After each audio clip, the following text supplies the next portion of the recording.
Hola vencedores, les habla Sergio Hernández. Bienvenidos a The True and the Way. Dios te bendiga en el nombre de nuestro Señor Jesucristo. ¿Es bíblicamente correcto diezmar? ¿Qué mandó Dios a cumplir en la ley mosaica referente al diezmo?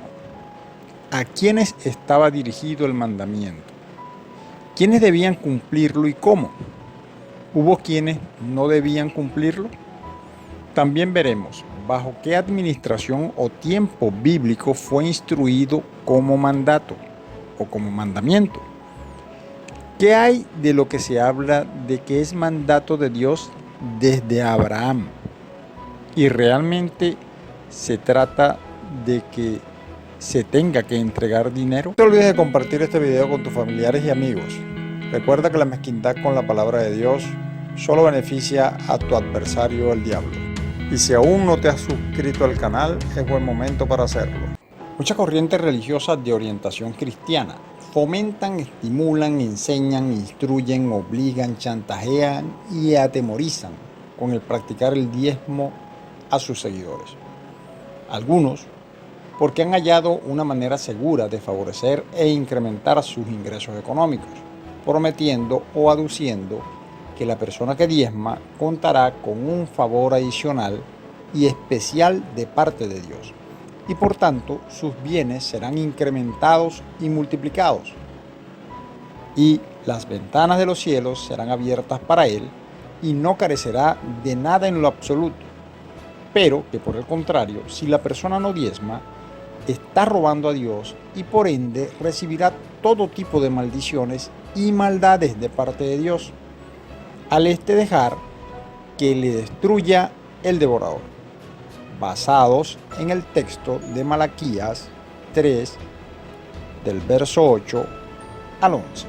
El Señor Jesucristo afirmó: y conoceréis la verdad, y la verdad os hará libres. La verdad se encuentra contenida en las Sagradas Escrituras y es allí donde debemos acudir para confirmar bíblicamente la verdad que existe en torno al diezmo y al diezmar. ¿Es cierto lo que afirman estos religiosos o están descontextualizando esos versículos para justificar un mandamiento? Existen dos grupos marcados que enseñan esta práctica: los que dicen que se debe cumplir porque pertenece a los mandamientos de Dios entregados a Moisés, y los otros, los que conociendo que ya no estamos bajo la ley, tratan de hacer creer que Dios instruyó el diezmo mucho antes de que Moisés existiese. Si no es cierto ninguna de esas dos posiciones, estas personas estarían poniendo a los seguidores en desobediencia contra Dios, haciéndolos tentar a Dios, y adicionalmente los colocan bajo maldición y a merced de Satanás, realizando con esto un buen trabajo para el enemigo. Iniciemos en primer lugar por definir y establecer qué significa diezmo según el diccionario español. Diezmo o diezma quiere decir décimo, derecho del 10% que se pagaba al rey sobre el valor de las mercaderías que se traficaban y llegaban a los puertos y entraban y pasaban de un reino a otro. La tercera acepción dice: parte de los frutos, regularmente la décima, que pagaban los fieles a la iglesia. Resaltemos que la tercera acepción dice parte de los frutos y también afirma que regularmente la décima parte, es decir, no siempre. Algunos de los que exigen el diezmo dirán ahora: mejor aún, podría ser mucho más que la décima parte, pero sigamos avanzando. El diezmo como cálculo matemático simple es la décima parte de un todo. Por ejemplo, son 2.4 horas de un día que tiene 24 horas. Son 10 monedas de cada 100. Son 100 gramos de cada kilogramo. De tu sueldo sería el 10% de lo que ganas. Mas en la Biblia, según el Antiguo Testamento, no siempre se tenía tal significado estricto. La primera porción bíblica donde se menciona el diezmo es el libro de Génesis, en el capítulo 14, versos 8 y 9. Hubo una guerra de 5 reyes contra 4, se narra allí. Ya los 4 reyes que venían asediando y despojando reinos habían acabado con otros reinados antes de llegar a combate contra estos últimos 5 reyes del relato. Es decir, ya tenían muchísimas riquezas acumuladas de los despojos por las victorias anteriores. El relato bíblico cuenta que al verse superados en combate los 5 reyes que salieron a hacerle frente a esos 4 reyes que venían conquistando reinos, los reyes de Sodoma y Gomorra cayeron en unos pozos de brea mientras huían, y allí fueron sometidos a despojo y les llevaron cautivos a ellos y a sus pueblos, entre los cuales iba Lot con su parentela y todas sus pertenencias también con él, como parte del nuevo despojo para estos 4 reyes. En los versículos 10 al 12 dice: al oír Abraham que su pariente fue tomado como esclavo, los prisioneros de esa época por lo general eran tomados como esclavos. Abraham arma un ejército personal y sale en rescate de su pariente, y con la ayuda de Dios derrota a los 4 reyes. Rescató al mismo Lot e inclusive recupera a los reyes de Sodoma y de Gomorra. También recupera todo el botín que les había quitado a ellos y por supuesto a todos los otros reyes y hasta lo perteneciente a Lot. Pues el versículo 16 dice: recobró todos los bienes. En el versículo 20 dice que Abraham le dio al rey de Salem los diezmos, como cantidad, no como mandato, de todo el botín. Algunos religiosos afirman que Abraham lo hizo por el mandato de Dios, y otros dicen que porque él reconoció en ese rey que era el propio Jesucristo quien se le estaba presentando. No he conseguido ninguna parte bíblica que diga o valide tal afirmación, y no me vengan a salir con Hebreos capítulo 7, pues allá en Hebreos se hace hincapié es en el tipo de sacerdocio, y no se dice que Cristo y Melquisedec sean la misma persona, ni que Dios establece el diezmar acá en Génesis 14. En el versículo 20 del Génesis 14 dice que es Abraham quien, por voluntad y decisión propia, decide dar ese diezmo. Es de entender que en primer lugar el botín no era originalmente de él, simplemente fue un despojo o rescate, y parte de ese despojo era de las pertenencias de Lot y el resto las pertenencias de los otros reyes que habían sido despojados antes que Lot.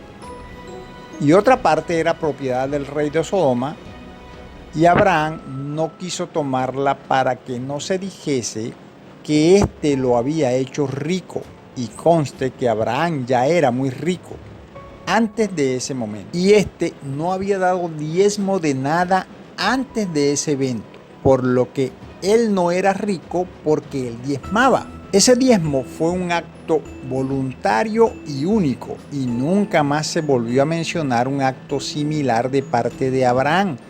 Tampoco dio diezmo de las riquezas que ya él poseía, solo dio de lo recuperado, y cabe aclarar que todo eso pertenecía a todos aquellos reyes que previamente habían sido despojados por estos 4 reyes conquistadores.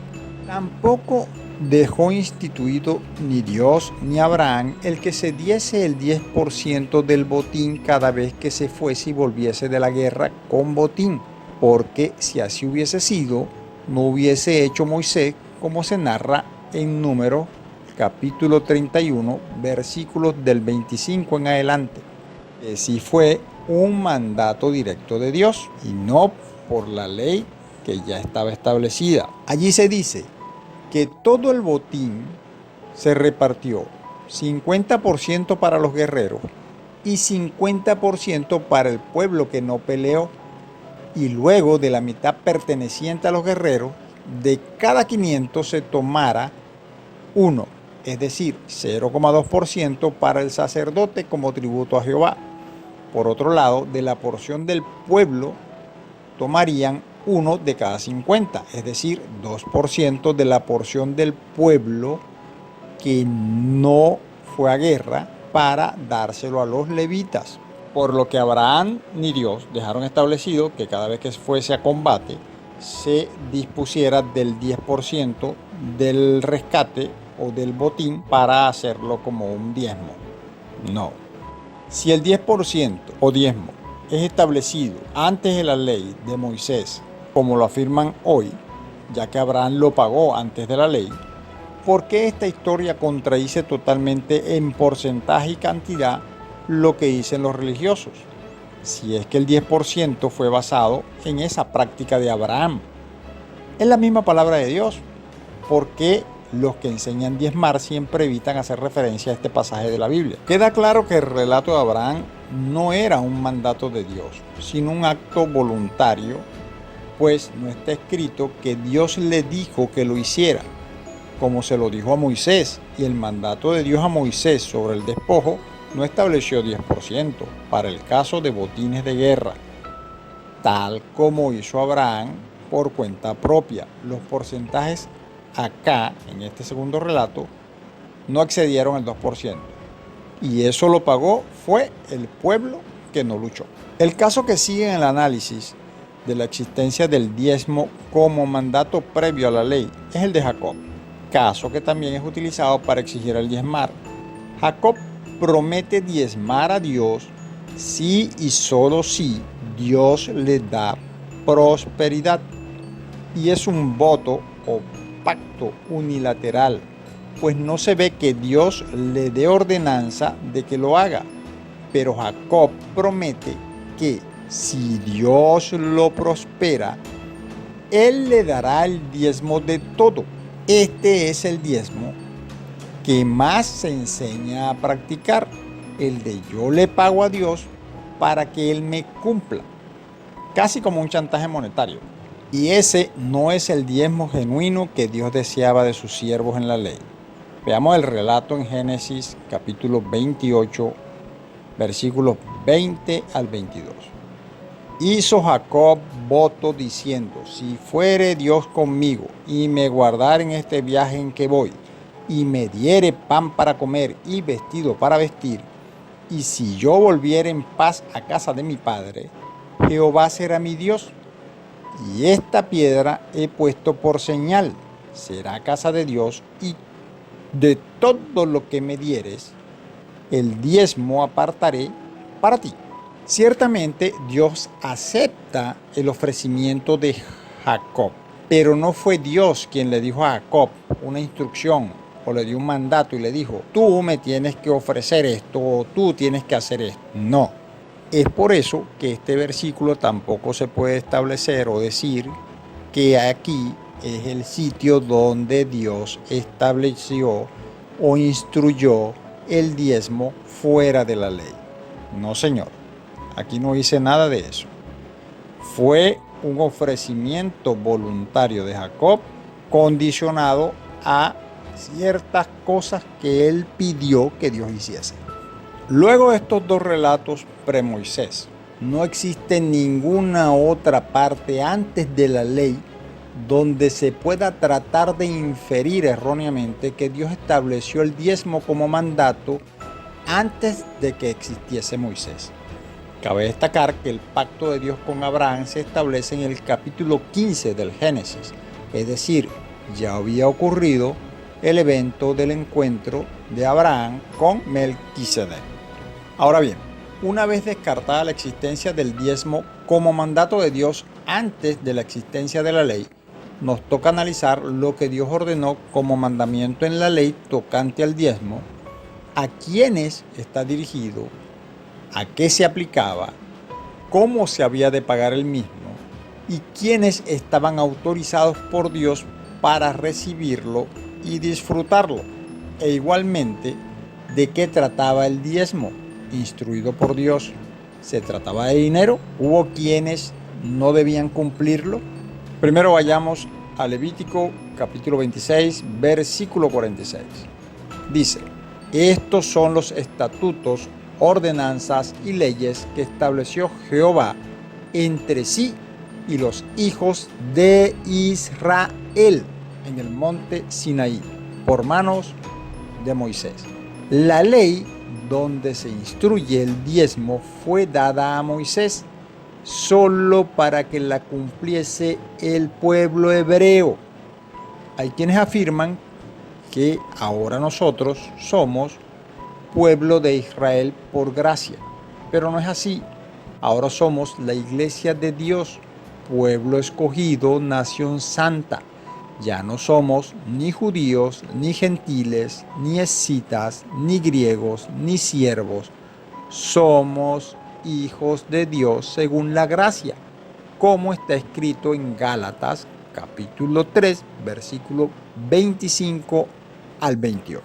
Dentro de la ley se encontraba establecido el pagar el diezmo como uno de los estatutos de otros muchos que Israel como pueblo o nación debía cumplir. Ahora, debían pagar diezmo los amonitas, los filisteos, los amorreos, moabitas, venezolanos, mexicanos, colombianos, canadienses, etc.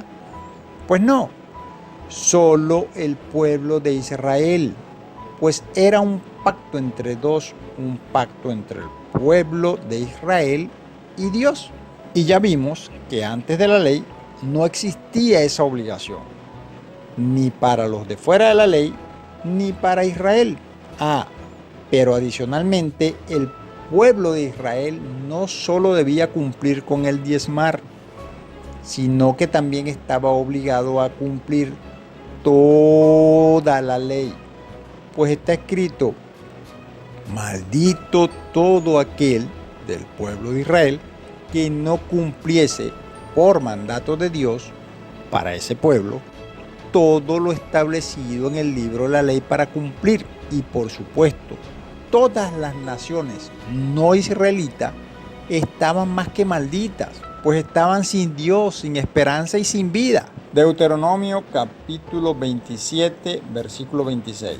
Maldito el que no confirmare las palabras de esta ley para hacerlas. Y dirá todo el pueblo: amén. Gálatas 3:10 dice: porque todos los que dependen de las obras de la ley están bajo maldición, pues escrito está: maldito todo aquel que no permaneciere en todas las cosas escritas en el libro de la ley para hacerlas.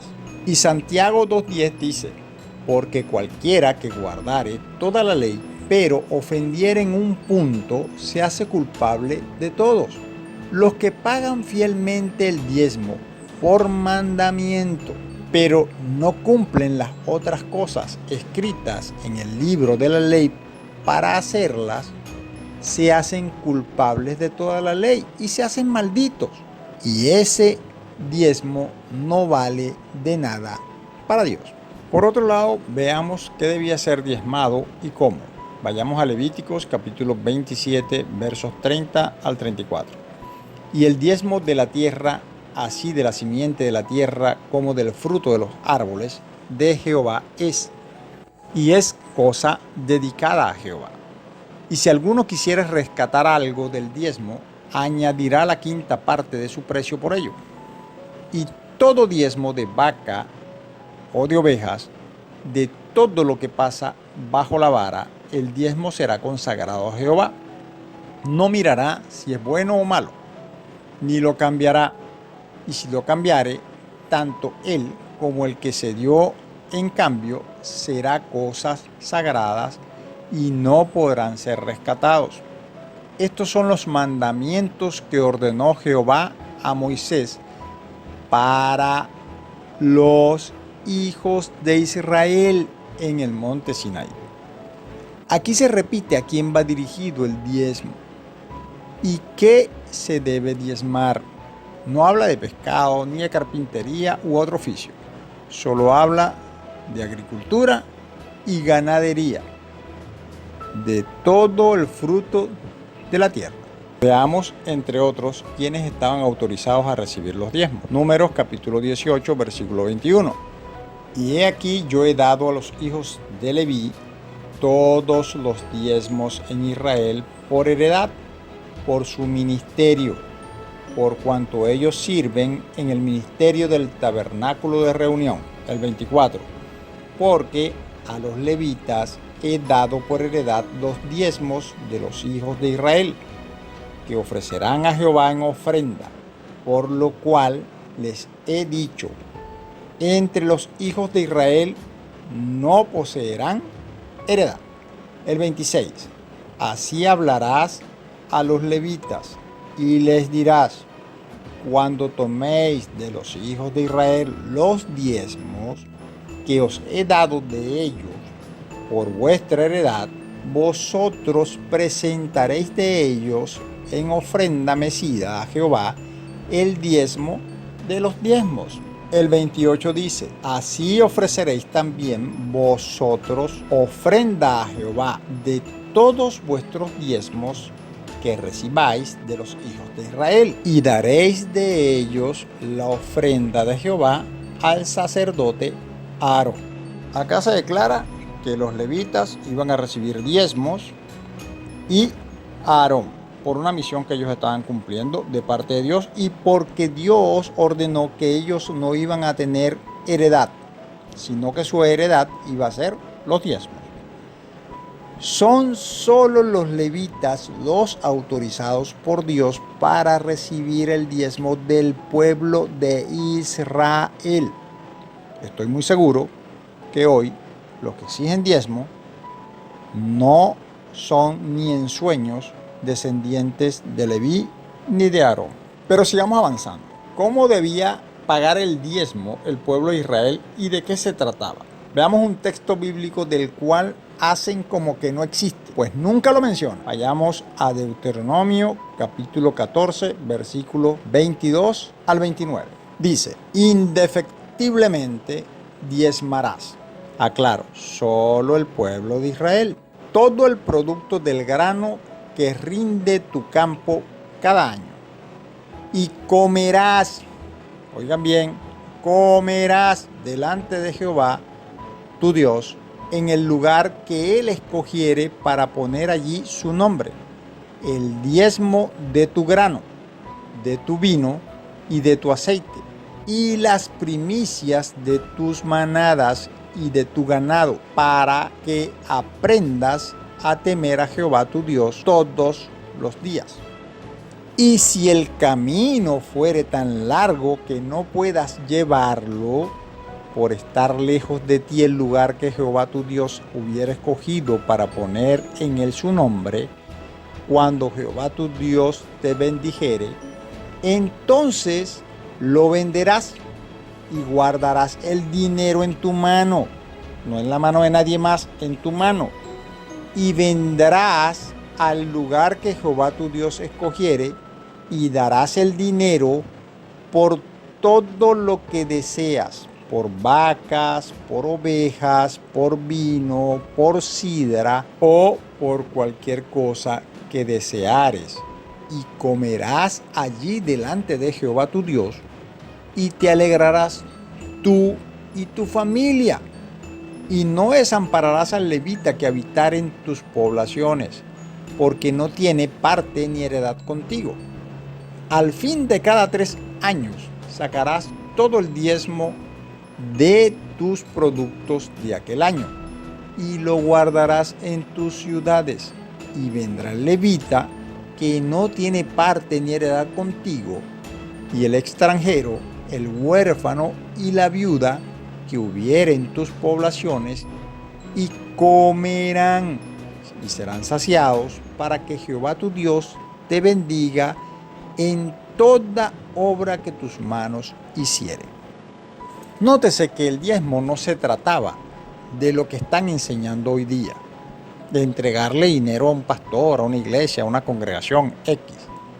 El diezmo se trataba de que el que diezmaba debía disfrutar de la comida del fruto de su tierra delante de Jehová, y si el camino era largo o lejano del lugar escogido por Dios, debían vender las cosas y luego con ese dinero comprar allá en el sitio escogido por Dios lo que ellos desearen comer o disfrutar. Para ellos, comer de lo que iban a presentar como diezmo a Dios.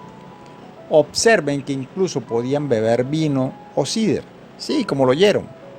Vino o sidra. Bebidas alcohólicas, no todas, pero eran alcohólicas. Esta parte será explicada posteriormente en otra enseñanza, lo de las bebidas alcohólicas. Ahora, imagínense que los falsos líderes ven que usted llega con el dinero del diezmo y que con este dinero se compra una botella de sidra o de vino y una gran parrilla de carne con pollo, ensalada, y se disponga a comérsela en presencia de Dios, allí en el templo, allí en su congregación. Pues estoy seguro que lo execrarían, no por respeto o amor a Dios, sino porque usted se estaría consumiendo el dinero que ellos asumen que es de ellos, y también por el vino ni se diga. Todo eso por lo corrompida de sus mentes perversas, no asidas a la palabra de Dios. Pero bueno, esto es lo que dice Dios que debía hacerse: comerse lo que se presentaba como diezmo con su familia y los suyos. Comerse lo que ellos desearan, permitido en su ley, por supuesto, y que se alegrasen allí con su familia en presencia de Dios. Y esto debía hacerse una vez cada año, pero cada 3 años debían guardarlo en su ciudad, y los levitas, los extranjeros, los huérfanos y las viudas debían venir hasta ellos para comer y ser saciados. Deuteronomio 26:12 dice: cuando acabes de diezmar todo el diezmo de tus frutos en el año tercero, el año del diezmo, darás también al levita, al extranjero, al huérfano y a la viuda, y comerán en tus aldeas y se saciarán.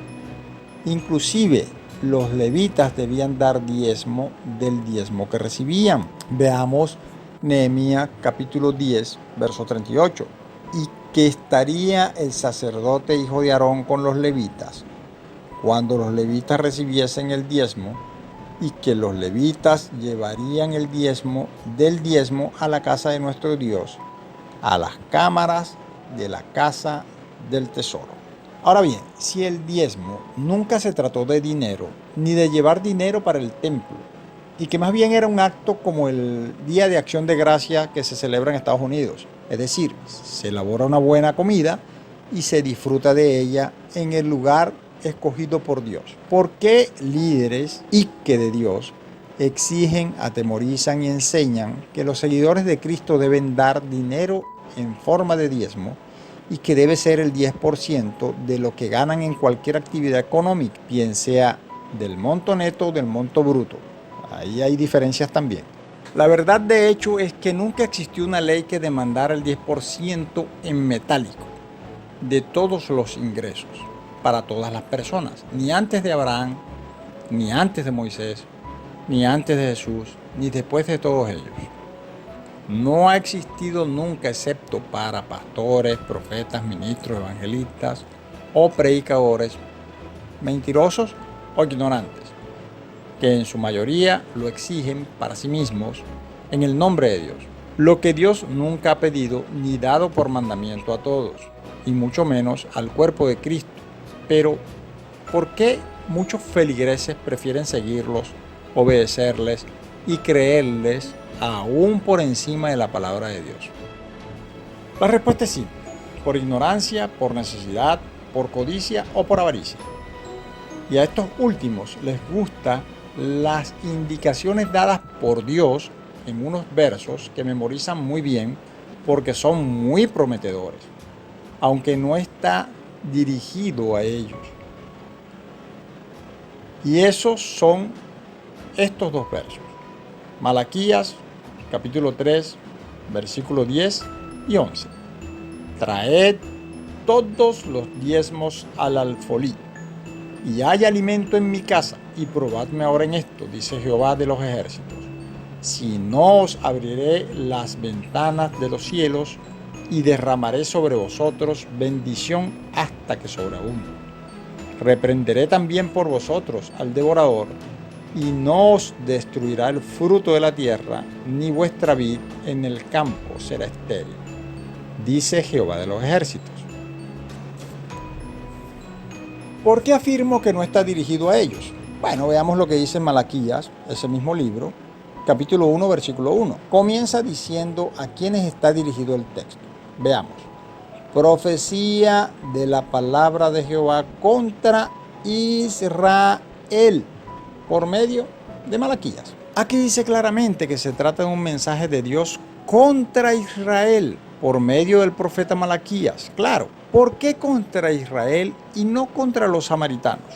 Bueno, porque el pacto de la ley era con el pueblo de Israel, no con otro pueblo. Ahora bien, ¿hay en la iglesia de Dios israelitas para pagar diezmos? ¿Hay entre nosotros o en estas religiones disque cristianas algún levita o sacerdote del linaje de Aarón para recibir los diezmos? Pues creo que no. ¿Qué es lo grave de esta situación aparentemente confusa para estas personas? ¿Qué es lo delicado de andar tratando de pagar un diezmo que no nos toca por deber ni por derecho? ¿Cuál es el problema si yo como individuo trato de andar pagando el diezmo como mandamiento de parte de Dios? Total, es algo supuestamente para Dios, que se encuentra indicado en la Biblia. ¿Cuál es el problema? Bueno, simple, que si tratas de pagar el diezmo solo para recibir las bendiciones descritas en Malaquías, capítulo 3, versículos 10 y 11, estás actuando por vanidad, necesidad, chantaje, egoísmo, codicia o avaricia. Y ninguna de ellas son cualidades que sean buenas o gratas para Dios. O sea, que tus diezmos vienen a valer menos que el estiércol. Por otro lado, si por el contrario lo haces para tratar de cumplir la ley, para no pecar contra Dios, lastimosamente estarás pecando contra Dios de una manera muy pero muy grave, por ignorancia y hasta por desobediencia al mandato del Padre. Puedes leer Romanos capítulo 8, versos 1 al 17. El primer caso no es ni siquiera digno de ser analizado o explicado. Nos enfocaremos en el segundo caso. La ley fue establecida para el pueblo de Israel y solo para el pueblo de Israel. Así que si no eres judío, levita o descendiente directo de alguna de las 12 tribus de Israel, estás tratando de cumplir un pacto que no fue establecido contigo, ni con tu familia, ni con ninguna otra nación que no fuese la nación descendiente de Jacob. Gálatas 3:15 dice: hermanos, hablo en términos humanos, un pacto, aunque sea de hombre, una vez ratificado, nadie lo invalida ni le añade. Aparte, si eres judío o descendiente de alguna de las tribus de Israel o no, y sigues cumpliendo la ley, es porque no has llegado a entender la gracia, por lo que tampoco la salvación. Pero lo más grave es que si la salvación se acercó a ti y declaraste a Cristo como tu Señor y Salvador, sin importar si eras israelita antes o no, y estás tratando de cumplir con esta parte de la ley, entonces la palabra dice de ti que de la gracia has caído porque de Cristo te desligaste. Porque escrito está en Gálatas 5:4: de Cristo os desligasteis los que por la ley os justificáis, de la gracia habéis caído. Una ley solo se aplica cuando entra en vigencia y hasta que se encuentre vigente. Por ejemplo, Abraham tomó por esposa a su hermana y no por ello era maldito, muy a pesar de que está escrito en la ley, Deuteronomio capítulo 27, versículo 22, dice: maldito el que se acostare con su hermana, hija de su padre o hija de su madre. Y todo el pueblo dirá: amén. ¿Por qué Abraham no fue contado por un maldito? Simplemente porque esta ley fue dictada muchísimos años después de su muerte. Por otro lado, Cristo redime de la maldición de la ley a todo aquel que lo confiesa como Señor. La ley estuvo vigente mientras duró el viejo pacto. El nuevo pacto entró en vigencia con la gracia. Ya no dependemos de la ley para nada.